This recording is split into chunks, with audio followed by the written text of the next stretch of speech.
Wine షాప్లో మందు కొనుక్కున్నట్టు మీ అబ్బాయి విజువల్స్ దాంట్లో ఉన్నాయి. తాగొస్తున్న విజువల్స్ కూడా అందులో ఉన్నాయి. కావాలంటే వాటిని మీడియాకి ఇస్తాను, పోలీసులకు కూడా ఇస్తాను. వాళ్లే తేల్చుకుంటారు. అయ్యయ్యో వద్దమ్మా, వద్దు వద్దు, అంత పని చేయొద్దు. మరి కేసు విత్డ్రా చేసుకుంటారా? పర్వాలేదమ్మా, విత్డ్రా చేసుకుంటానమ్మా. సరే, ఈ డబ్బు ఉంచండి. అయ్యయ్యో వద్దమ్మా, ఇవేమీ వద్దమ్మా. సార్ పర్వాలేదు సార్, వద్దమ్మా, పర్వాలేదు సార్, ఉంచండి. ఉంచండమ్మా, వద్దు వద్దు. మీరు ఈ కేసు విత్డ్రా చేసుకుంటే అదే చాలు. తీసుకోండి. సరే సార్, ఇక నేను వెళ్ళొస్తాను.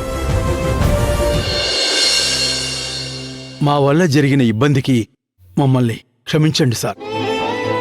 ఇందులో ఎవరి తప్పు లేదు, అంతా నేను చేసిన పని. నేను మా జీవితాలకు అవసరమైన డబ్బు సమకూరి నా కూతురు జీవితం సరైపోతుంది అని అనుకున్నాను. కానీ దీనివల్ల ఇన్ని సమస్యలు వస్తాయని అనుకోలేదు.